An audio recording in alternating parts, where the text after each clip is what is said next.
And we just got this report reaching us say the militants in army uniform have killed 19 people at checkpoints.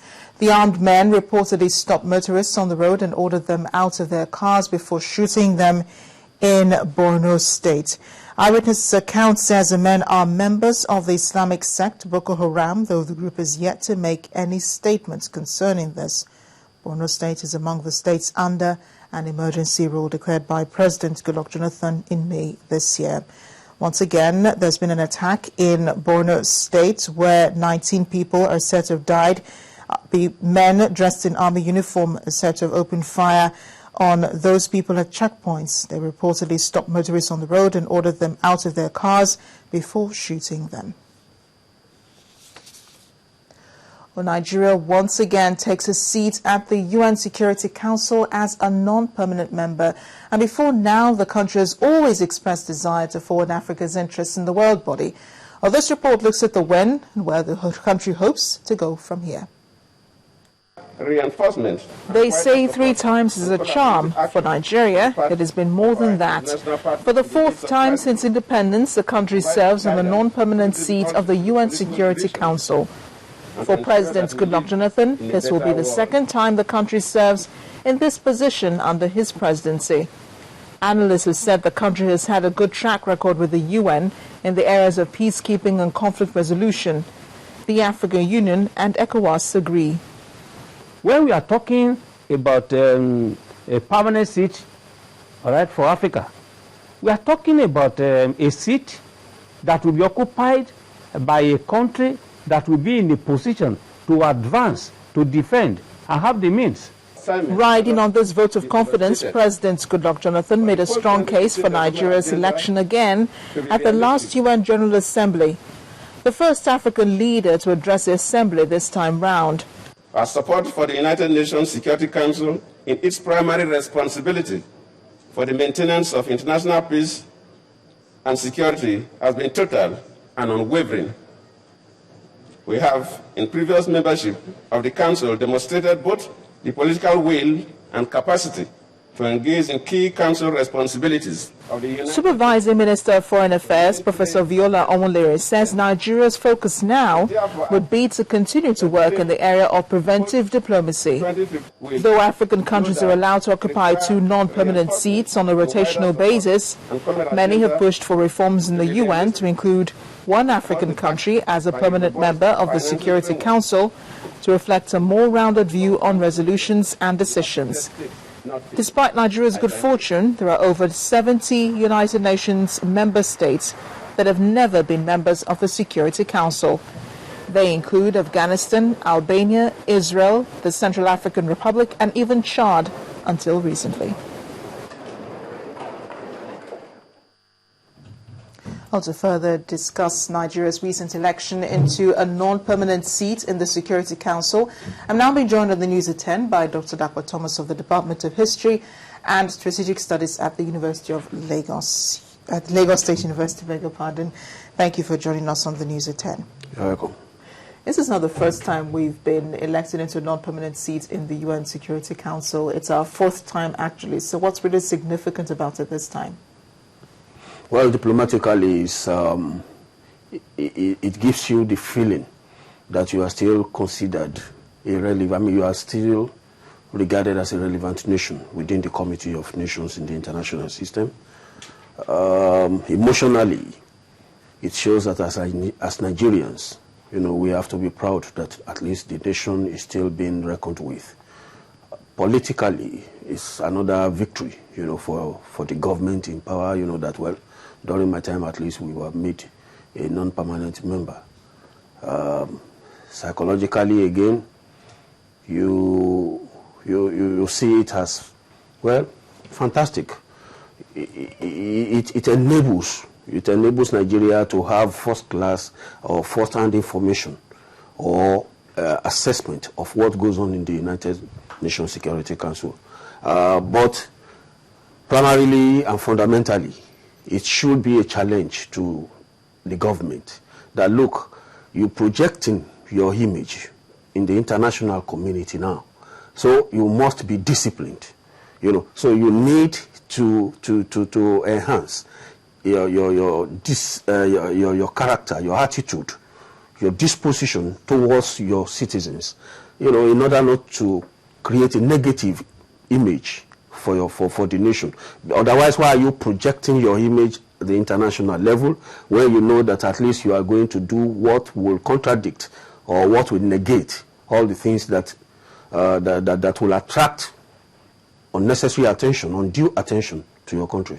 Well, I would have thought that it also showed that, the international community does have some confidence in Nigeria, because President Goodluck Jonathan at the UN General Assembly last month played up Nigeria's strengths in the UN, especially in peacekeeping, conflict resolution, and so on. Let's not forget what's going on in Mali, the intervention in Cote d'Ivoire, also what's going on in Guinea and some other parts of the continent. We have peacekeepers almost everywhere on this continent. Yeah, I have said it. That was fantastic. That as a citizen, I'm proud that at least Nigeria, regains not permanent membership now, but at least non-permanent. Well, it's okay. But at the end of the day, it's just that the patriotic instinct in me. That is why I'm having that feeling.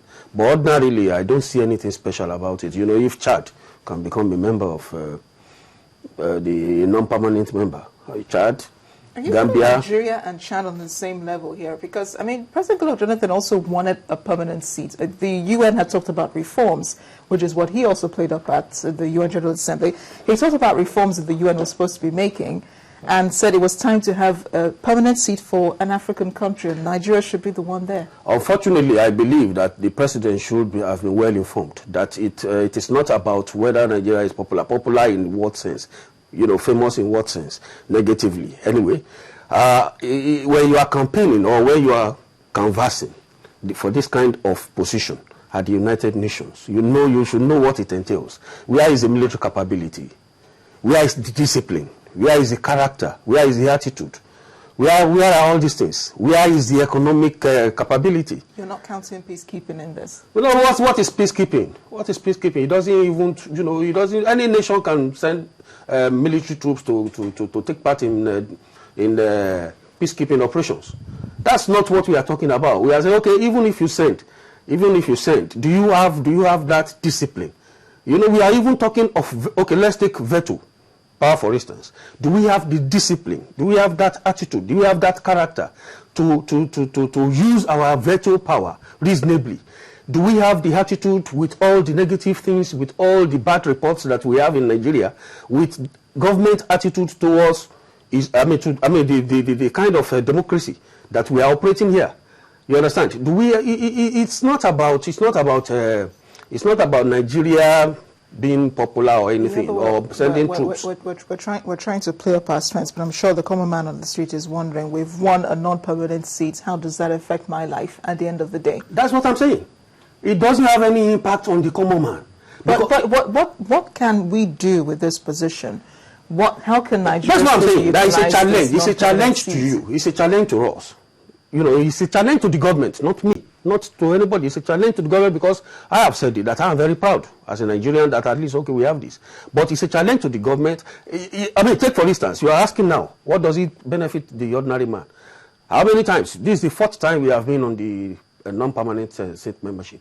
And at the end of the day, does that stop an average Nigerian being stopped at every airport, or most of these airports outside, from being scrutinized, from being discriminated against in terms of scrutiny, from being set aside and say, okay, you just wait because we want to give you thorough searching? No, it has not done anything. If you are saying, okay, it should have any impact on me, then you have to do this in such a way that once my country is a member of non-permanent, is a non-permanent member of the UN, then I should have certain opportunities or privileges which I should enjoy. I should be proud. But now it does not even have anything. It doesn't show anything. If somebody says, okay, you should stay aside because he wants to search you thoroughly because you are coming from Nigeria or you are carrying the Nigerian passport, does that give you any leverage? What leverage? It's supposed to give us leverage. The Chinese are happy, the Americans are happy, the Russians are happy because these things give them leverage. But what leverage? What privileges do I have? What do I enjoy as a common man? It doesn't stop. Look at the report you just read now. You know, there is high level of insecurity.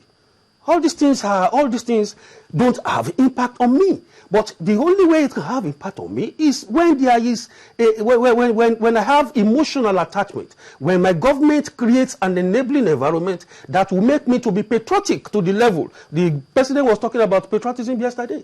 How do I become patriotic if the ideal, if what I stand for? I don't want us to go too far away from what exactly we're discussing, because it's basically about, you know, us receiving a non-permanent membership in the UN Security Council. But there are up to like 70 other countries that have never been elected into a non-permanent seat. Surprisingly, Israel is on that list, and Israel is still just as influential. So really, I mean, does it change anything? Whether you're on the list or you're not on the list, Israel, as you said much earlier, it doesn't change anything. Seat. I mean, you should know that even Saudi Arabia rejected, even when they offered, they rejected. So it's not there is nothing spectacular about it. Yes, it's good for us psychologically, but there is nothing spectacular. But how does the rest of Africa benefit from this? Because Nigeria is seen as a leading country on this continent. We've always said that Africa is the center of our foreign policy. How do we now bring this home? How do we now project this through a non-permanent seat in the UN Security Council? Well, it depends on our role, what role we play, what role we continue to play, what relevance we continue to attract, or we continue to impact. Because as member of the non-permanent, as a non-permanent member. So it depends on what we are able to achieve from this. It depends on it depends on how we have been able to confront the challenges of being a member of a non-permanent member of the UN. You know, but I believe that I know diplomatically we have the capability, we have the personnel, but militarily, I don't think we have, and militarily, I don't think we have that. In terms of discipline, I don't think we have the character. Well, let's hope that we do make good use of this position that we've gotten to improve our image outside. I thank you so much, Dr. Thomas, for speaking with us. Dr. Dapo Thomas is a lecturer with the Department of History and Strategic Studies at the Lagos State University. He spoke to us about Nigeria's non-permanent seat at the UN Security Council.